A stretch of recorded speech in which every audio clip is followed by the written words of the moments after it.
अगर पाकिस्तान भारत से अलग होकर के मुस्लिम कंट्री हो सकता है तो भारत हिंदू कंट्री क्यों नहीं हो सकता। धर्म संसद बुला करके इस पर निर्णय लिया जाए, लेकिन इसे हिंदू राष्ट्र बनाया जाए। तो ये माना जाए कि भारतीय जनता पार्टी आपका आखिरी पड़ाव कि मेरे मरने के बाद मेरी यह इच्छा है कि भारतीय जनता पार्टी के झंडा में लिपट करके मुझे मनकनका ले जाया जाए।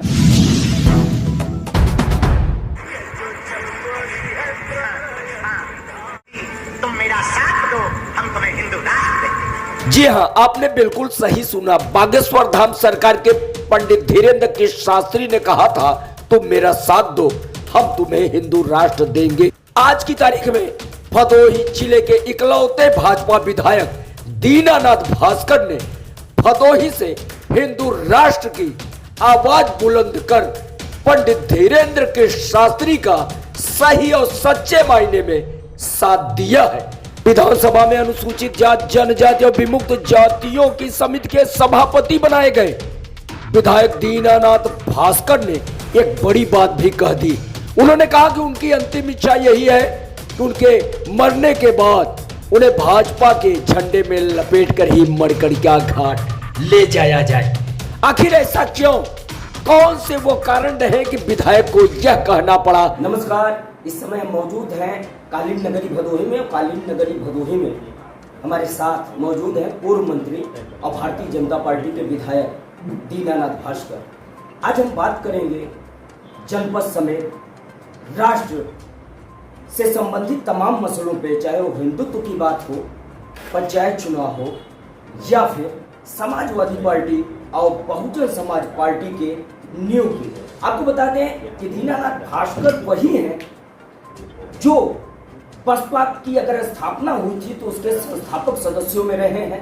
समाजवादी पार्टी में अगर रहे थे तो कद्दावर, लेकिन आज हिंदुत्व का चोला भगवा में ऐसे हुए हैं कि आज इन्होंने ऐलान कर दिया है कि अगर मेरी आखिरी सांस तक मैं भारतीय जनता पार्टी में तो रहूंगा, लेकिन जिस दिन मेरा आखिरी दिन होगा यानी अंतिम संस्कार का दिन होगा तो मणिकर्णिका घाट से पहले मुझे भगवा में यानी भारतीय जनता पार्टी के झंडे में ही मणिकर्णिका घाट भेजा जाए। बड़ी बात है। आपको बता दें दीनानाथ भास्कर की पहचान एक दमदार नेता के रूप में रही है। अगर मुद्दों की बात हो, विकास की बात हो या किसी भी मसले पर अगर अड़िग होते हैं तो आगाज से अंजाम तक उस मामले को ले जाते हैं। आज हम बात करेंगे, अनकट बात करेंगे, बेबाक बात करेंगे इन्हीं मसलों पे, चाहे हिंदुत्व की बात हो, भगवा में भारतीय जनता पार्टी या अंबेडकरवादी जो युग था और उसकी जो खास पहचान थी, उस पहचान को आज सत्ता के गलियारे में राजनीतिक वोटों की बिसात पे भले ही राजनीतिक दल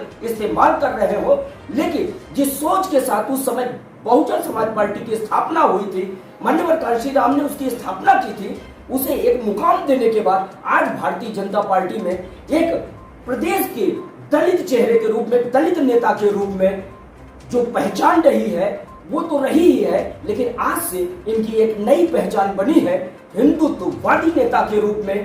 पहचान तो पहले से थी, लेकिन जिस तरह से आज हमसे खास बातचीत में इन्होंने ऐलान किया वो वाकई में बहुत कुछ संदेश देता है। फिलहाल हम बात करते हैं, देखते हैं इस रिपोर्ट को। आपको दोहरी जिम्मेदारी मिली है इस सरकार में, वैसे भी लगातार एक विधायक के रूप में कार्य करते रहे हैं, जनता की सेवा में तत्पर रहे हैं, क्या कहेंगे? जनता ने मुझे 4 बार विधायक बनाया। पिछली सरकारों में 2 बार राज्य मंत्री भी रहा और अनुसूचित जाति जनजाति आयोग का प्रदेश का चेयरमैन भी था। अनुसूचित जाति जनजाति विमुक्ति जाति संयुक्त समिति में 2 बार मैं सदस्य रहा हूँ। लोक लेखा समिति में भी मैं सदस्य रहा हूँ। विशेषाधिकार समिति में भी सदस्य रहा हूँ। और इस बार माननीय मुख्यमंत्री जी श्रद्धेय योगी आदित्यनाथ महाराज जी ने और विधानसभा अध्यक्ष माननीय श्री सतीश महाना साहब ने और संसदीय कार्य मंत्री एवं वित्त मंत्री माननीय सुरेश खन्ना साहब के उन लोगों के आशीर्वाद से मुझे उत्तर प्रदेश अनुसूचित जाति जनजाति एवं विमुक्ति जाति संयुक्त समिति का सभापति बनाया गया है। और साथ में ही लोक निर्माण विभाग की अस्थाई समिति है, उसमें मुझे सदस्य बनाया गया है। इस विभाग के जो मंत्री होते हैं वो उसके अध्यक्ष होते हैं।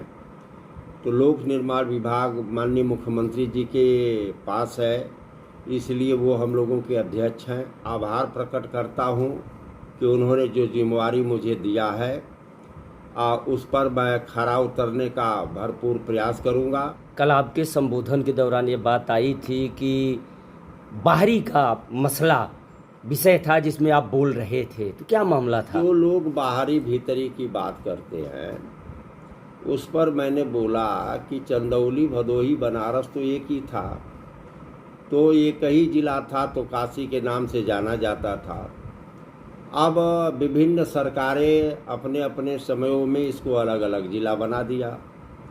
दीनानाथ भास्कर भदोही में 96 से चुनाव लड़ रहा है और 3 चुनाव मैं भदोही से लड़ा, 2 चुनाव औराई से लड़ा। चंदौली का मैं रहने वाला जरूर हूँ, तो पहले बनारस का ही हिस्सा था। तो चंदौली से मैंने कुटुंब रजिस्टर से नाम कटवा दिया, वोटर लिस्ट से नाम कटवा दिया। मैं यहाँ का वोटर हूँ, प्रधानी में भी वोटर हूँ, लोकसभा में हूँ, विधानसभा में हूँ, स्नातक में हूँ, सब जगह वोटर हूँ। तो मैं बाहरी कैसे हुआ? डॉक्टर भीमराव अंबेडकर साहब के अंतिम दौर में उनके अनुयायियों ने पूछा कि आपके जाने के बाद यह कारवां कौन लेकर के चलेगा? तो बाबा साहब डॉक्टर अंबेडकर ने कहा कि जो ये कारवां लेकर आगे चलेगा वही मेरा वारिसदार होगा। डॉक्टर अंबेडकर ने जब अपने लड़के को विरासत नहीं दिया, अपने पोता को विरासत नहीं दिया, तो कांसी राम साहब बाबा साहब को मानने वाले व्यक्ति थे, तो उन्होंने मायावती को विरासत क्यों दिया? सिद्धांत से जब समझौता किया गया, सिद्धांत में गड़बड़ी किया गया, इसलिए बहुजन समाज पार्टी छोड़ करके हम समाजवादी पार्टी ज्वाइन किए। अब लोग कहते हैं समाजवादी पार्टी क्यों छोड़ दिया? प्रमोशन में आरक्षण का बिल लाया जा रहा था, मुलायम सिंह यादव जी जिंदा थे, राम गोपाल जी थे, धर्मेंद्र यादव थे, विशंभर निषाद थे। इन लोगों ने मिल करके मिनिस्टर के हाथ से उसे बिल को लेके फाड़ दिया था। तो जो पार्टी आरक्षण का विरोध करेगी, दीनानाथ भास्कर उसके साथ नहीं रह सकता। अब सवाल ये पैदा होता है कि दीनानाथ भास्कर भाजपा में क्यों आया? हमने देखा कि बसपा के लोग, कम्युनिस्ट के लोग, समाजवादी लोग भारत माता की जय नहीं बोल सकते, हिंदुस्तान की जय नहीं बोल सकते, वंदे मातरम नहीं बोल सकते, राष्ट्र की बात नहीं कर सकते, समरसता की बात नहीं करते। सबसे राय लेकर के भारतीय जनता पार्टी में हम ज्वाइन करने का काम किया। भाजपा ही एक ऐसा दल है जो देश को सर्वोपरि मानता है, राष्ट्र को सर्वोपरि मानता है, समानता की बात करता है, हिंदुत्व की बात करता है, हिंदू राष्ट्र की बात करता है, वंदे मातरम की बात करता है, भारत माता की जय बोलता है। मैं साफ साफ बोलता हूँ कि पहले मैं हिंदुस्तानी हूँ, बाद में हिंदू हूँ और उसके बाद चमार हूँ। अगर दूसरी बिरादरी अपने आप को गर्व महसूस करती है तो मैं अपने आप को भी चमार कहने में गर्व महसूस करता हूँ। सवाल ये है कि देश के और प्रदेश के बुद्धिजीवी लोग दीनानाथ भास्कर को हिंदू मानते हैं, दीनानाथ भास्कर को राष्ट्रभक्त मानते हैं, दीनानाथ भास्कर को चमार मानते हैं। यह बुद्धिजीवी कौम के ऊपर मैं छोड़ देता हूँ। डॉक्टर अंबेडकर का मैं सिपाही हूँ। डॉक्टर अंबेडकर ने कहा था कि I am first Indian as a last Indian. सबसे पहले मैं भारतीय हूँ और अंत में भी भारतीय हूँ। हम देश में समरसता लाना चाहते हैं, देश को हिंदू राष्ट्र बनाना चाहते हैं। अगर पाकिस्तान भारत से अलग होकर के मुस्लिम कंट्री हो सकता है तो भारत हिंदू कंट्री क्यों नहीं हो सकता है?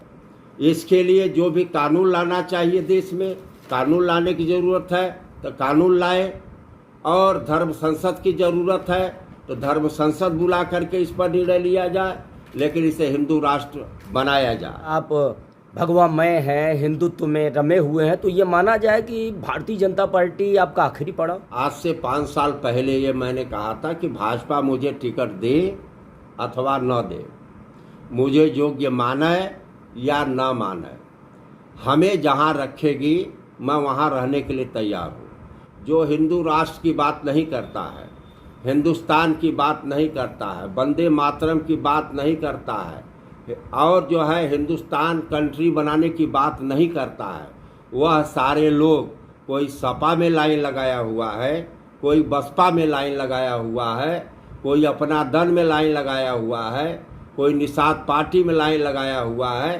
दीनानाथ भास्कर अर्रा पार जो है बोल रहा है। मुझे अगर भाजपा में नहीं रहता तो क्या मैं ये बात बोल सकता हूँ?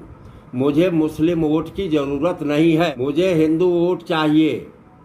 और हिंदुओं को मैं इकट्ठा रखना चाहता हूँ, दलितों को भाजपा के साथ हिंदू बनाकर जोड़ना चाहता हूँ। और मैं लास्ट में कहना चाहता हूँ कि मेरे मरने के बाद मेरी यह इच्छा है कि भारतीय जनता पार्टी के झंडा में लिपट करके मुझे मनकनका ले जाया जाए। आखिरी सवाल, भारतीय जनता पार्टी के जिले के इकलौते विधायक आप हैं, आपके सहयोगी दल की एक सीट है, सामने सेमीफाइनल के रूप में पंचायत चुनाव है, इसके बाद विधानसभा का चुनाव होना है।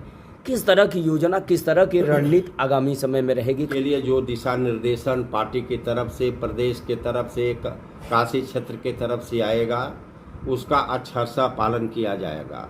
दीनानाथ भास्कर किसी को पीठ में छुरा नहीं भोंकता है। दूसरे की आदत होगी दूसरे के पीठ में छुरा भोंकने की, दीनानाथ भास्कर की आदत नहीं है। अगर मैं भाजपा में हूँ तो भाजपा के लिए जीऊँगा और भाजपा के लिए मरूँगा, यह मेरा फैसला है।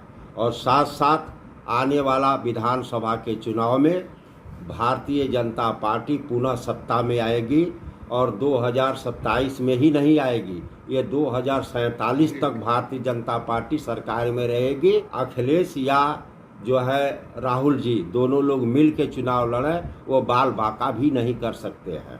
राहुल गांधी के चेहरे पर तो लुगाई भी नहीं मिल रही है, तो वोट कहाँ से मिलेगा?